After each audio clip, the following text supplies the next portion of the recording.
I've been puzzling over how to make this video for a while, and it's a glorious sunny day here in Birmingham today, so I thought I'd just talk and walk, think and talk while I'm going. I published a video last week about midlife career reinvention, midlife career questions, feeling stuck.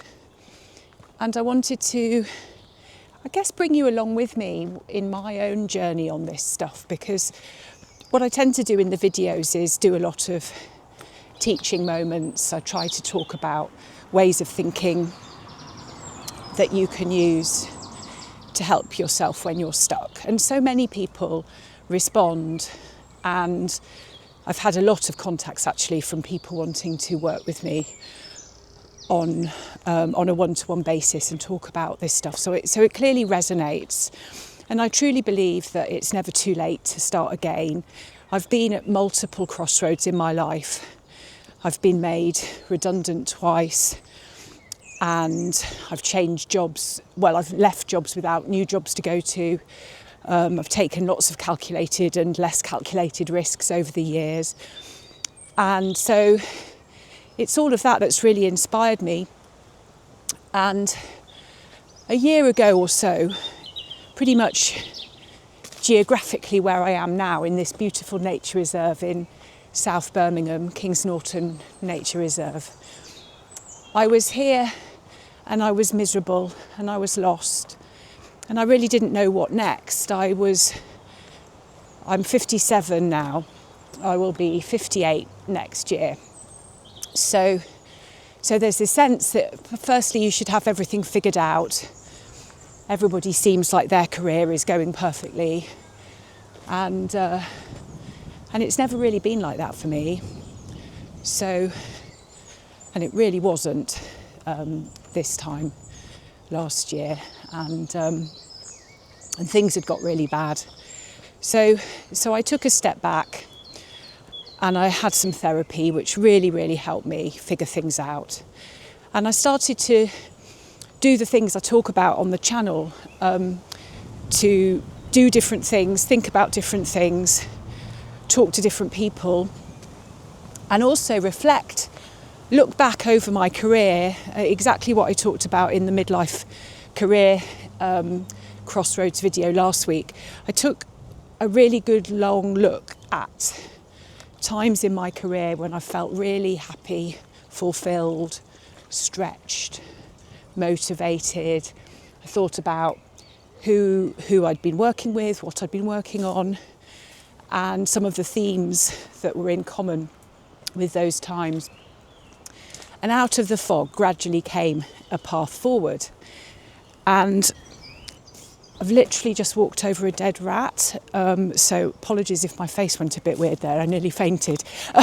Anyway, I won't show it to you because it's gruesome. Anyhow, the themes that came out were to do with my values and my desire to help the world be a better place. One thing that came up a lot for me was the fact that I really enjoy working with people on a one-to-one basis. So I've been a consultant for the last 6-7 years, and so I've done a lot of project work with organisations, and generally I work with individuals as part of that project. So I work with team members, I work with the chief executive, I might work with the board, I might work with the chair, might work with the leadership team, and it's the one-to-one support that I started to think that's the element of those projects I enjoy the most. When I reflected back on my career even further before, I thought, well, hang on a minute. I also really enjoyed when I was managing people and I was managing teams, I was managing leaders. I really enjoyed developing people, and some of the greatest happiness I get these days is when I see people who used to work for me now flourishing and doing brilliantly in their own careers. One of my former direct reports is now a chief exec of a charity, and I couldn't be happier for her. And so I thought, hang on a minute, I do this coaching type thing, this support, this development, mentoring, advice giving, and really what I want at the heart of all of that in my career going forward is to do that, to do the one-to-one help. And so I wanted to get the training to do that, because yes, I could have suddenly said, ta-da, now I'm a coach and that's what I'm doing. But to me, it's quite important to continue to learn and to stretch yourself and get different experiences. So rather than me just saying I'm a coach now, I signed up to, firstly, I did a lot of research. I talked to lots of people I know who are coaches, and I got some recommendations about different courses to go for. And in the end, I chose Henley Business School. It's accredited with various coaching bodies internationally, primarily the International Coaching Federation and the ACC and the EMCC. I can't remember quite what those stand for, but I'll put it up on the screen. And so I thought, well, it's accredited by 3 important coaching bodies, and so it's got the ethical basis for its work, and it's got the technical basis, and it's linked to Henley Business School, so it's very business orientated. And I've worked for most of my career in the voluntary sector, so I thought, well, it'll stretch me into different sectors as well.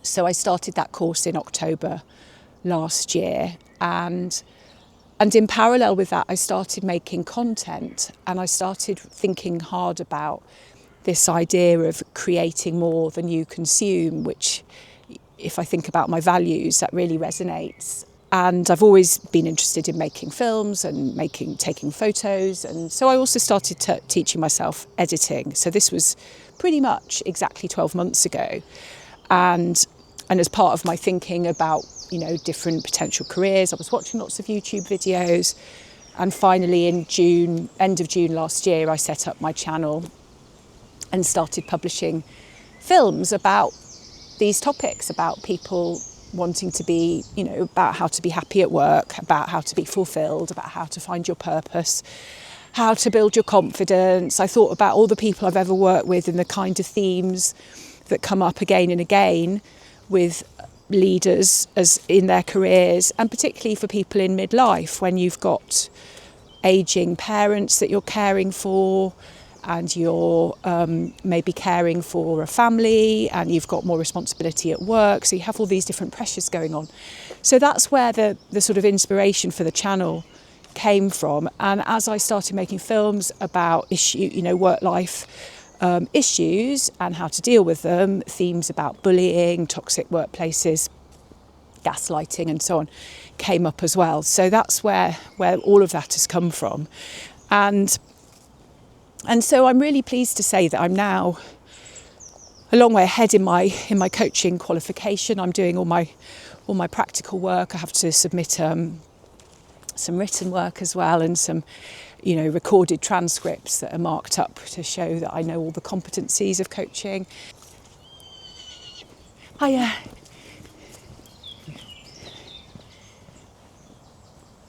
I've been developing my coaching philosophy, which is another important ingredient, because coaching, when you do the training,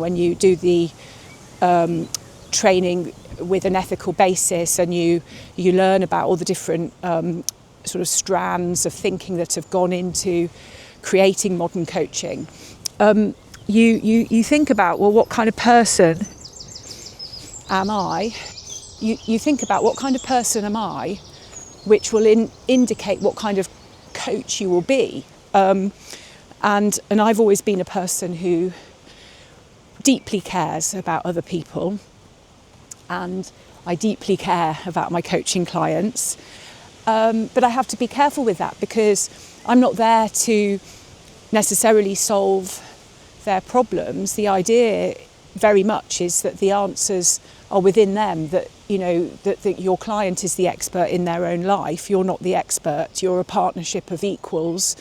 And in fact, the coach-client language is problematic, because it makes it sound like it's not equal, that the client is somehow lesser and learning from the coach. So that's quite fascinating. And there's loads of evidence that a client will make more lasting change if they are helped to find the answers themselves, rather than being told what to do. So I think that is really interesting. And so I've been developing that philosophy and really thinking about all of this as I go. The other piece I wanted to draw on and talk a bit about, which I haven't spoken much about on the channel, is that the last years have been a lot for me. I cared for my mother at the end of her life. She died in early 2021 and was poorly during the second half of 2020. So it was a very difficult time during the pandemic. She died of pancreatic cancer in February 21. And I was living at home with my parents, caring for her with my dad during that time. And it was a really tough time. After she died and my dad was on his own, I really felt like I couldn't carry on with London life in the way that it had been. I'd been in London by then for 30 years, and it's a brilliant, wonderful city, one of the world's best cities, if not the best. But I decided it was time to move nearer home, be nearer my dad. So we moved in 2022, and we decided to come to Birmingham, which may not sound like the countryside idyll that you might want to seek in your midlife, but actually look around you.